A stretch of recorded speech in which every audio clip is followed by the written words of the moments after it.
Resaltar las diferentes reuniones que ha tenido todo el gabinete juntamente con el presidente Luis Arce. Estamos hablando también con los de la COP. Se ha quedado en un monto, en un porcentaje, justamente para poder conocer cuánto va a ser el incremento salarial. Para ello nos va a estar explicando más para poder entender en qué se han basado.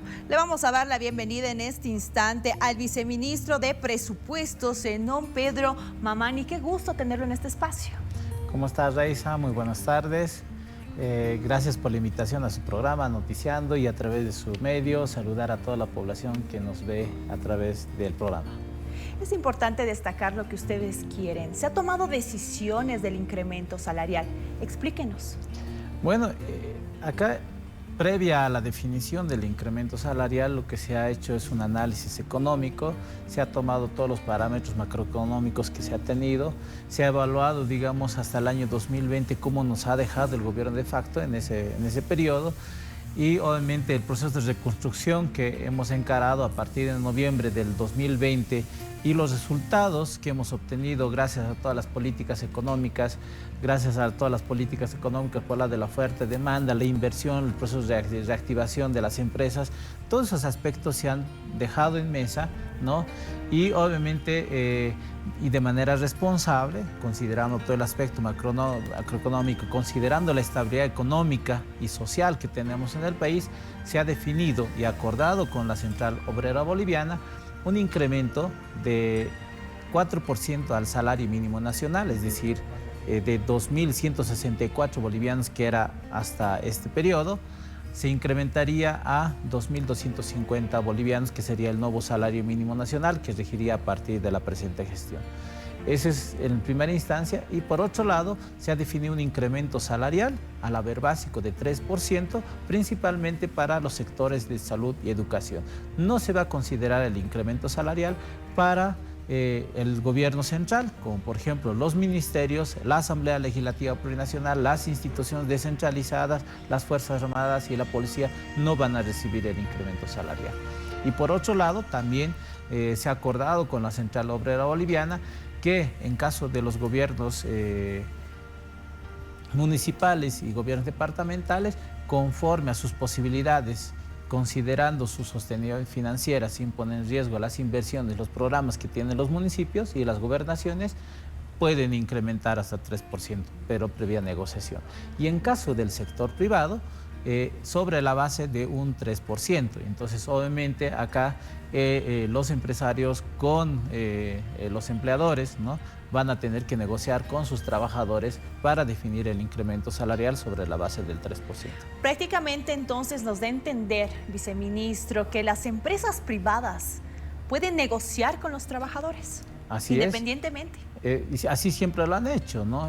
Pero sobre la base del 3%. Y obviamente el Ministerio de Trabajo, una vez que se emita el Decreto Supremo de Incremento Salarial, lo va a reglamentar a través de una resolución, como siempre lo ha hecho. ¿Cuál va a ser el impacto económico a través de este incremento salarial? Bueno, acá lo que nosotros establecemos es, por ejemplo, ¿por qué a salud y educación? Como muchos se preguntarán, ¿verdad? Primero que el sector de salud ha sido el sector que ha estado de frente en la lucha contra el COVID, y entre el año 2020 y el 2021 no han recibido el incremento salarial, y entonces en este sentido el sector de educación también ha sido golpeado porque obviamente, como ustedes saben y la población conoce, ha sido paralizada la educación. Entonces, en ese sentido, a efectos de reponer el poder adquisitivo, ¿no?, de este grupo de trabajadores que tenemos en el país, se ha dado para estos sectores. Ahora, ¿cuál es el impacto, no? Obviamente se genera mayor dinamismo en la economía nacional, y por otro lado nosotros no tenemos que descuidar como gobierno nacional y todas las instituciones públicas, la inversión pública, que tenemos programado más de 5.015 millones de dólares. Entonces nosotros garantizamos las inversiones que genera el motor de dinamismo en la economía nacional, y obviamente por otro lado generar mayor demanda por lado del consumo, por lado de los trabajadores. Viceministro, estamos viendo un trabajo también importante, el tema retroactivo. ¿Se va a llevar a cabo? Es así, ¿no? Bueno, en tema del tema salarial, cuando se define ese tipo de incrementos salariales, la Constitución te establece que tiene que tener un efecto retroactivo. Entonces, obviamente, en el Decreto Supremo se va a establecer que va a ser retroactivo desde 1 de enero de este año. Las reacciones de los empresarios privados, ¿ya existió?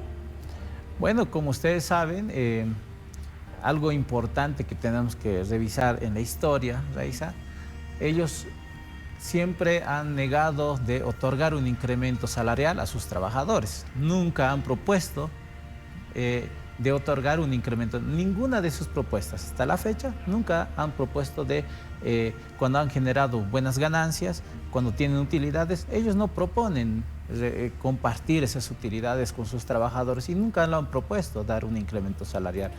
Y en ese sentido, obviamente siempre han generado un doble discurso, ¿no? Entonces, ellos dicen, nos van a generar mayor desempleo, van a generar un proceso inflacionario, pero vemos totalmente lo contrario, estimada Raiza. Vemos, por ejemplo, cuando ha habido la administración del gobierno neoliberal hasta el 2005, ¿no?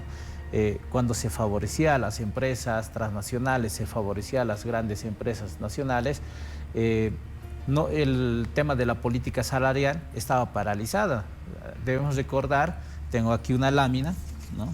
Debemos recordar, por ejemplo, la política salarial del salario mínimo nacional estaba paralizada en 440 bolivianos hasta el 2005. Fíjense ustedes cómo se ha ido incrementando el salario mínimo nacional hasta el año 2019. Cuando el gobierno de facto volvió a entrar, de nuevo, paralizaron el salario mínimo nacional.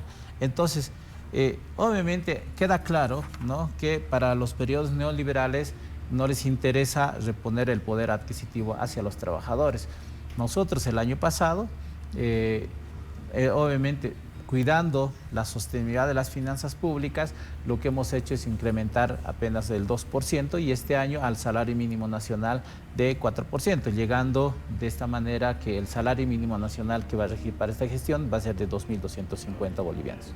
Justamente hablemos del salario mínimo. ¿De qué manera también va a incidir a los diferentes bonos que se otorgan? Bueno, el salario mínimo nacional es el parámetro mínimo, ¿no?, que en teoría todos tenemos que respetar y ese es el parámetro. Y este también es un factor de cálculo, ¿no?, para los bonos de antigüedad. Entonces, esto rige para todo el sector privado, para el sector público, porque a través de este indicador, de este parámetro, se calcula lo que son los bonos de antigüedad. Y el tema del subsidio, ¿no?, de lactancia que se otorga a las madres o padres gestantes, ¿no? Viceministro, muchísimas gracias. Es importante conocer el trabajo que ustedes están haciendo, sobre todo para la población, para que conozca muy bien dónde está parado y qué es lo que necesita saber. Le agradecemos por su tiempo. Muchas gracias, estimada Raiza. Nosotros siempre gustosos a compartir toda la información y tenga la seguridad que el Gobierno Nacional está trabajando por mayor reactivación económica. Estamos garantizando un crecimiento económico de 5,1% para esta gestión. Obviamente los resultados ya hemos visto hasta el año pasado, la tasa de desempleo cayó de más de 11% a 5,4% y de esta manera, gracias a todas las políticas que se vienen ejecutando hasta la fecha. Muchísimas gracias, estimada Raiza, por la invitación.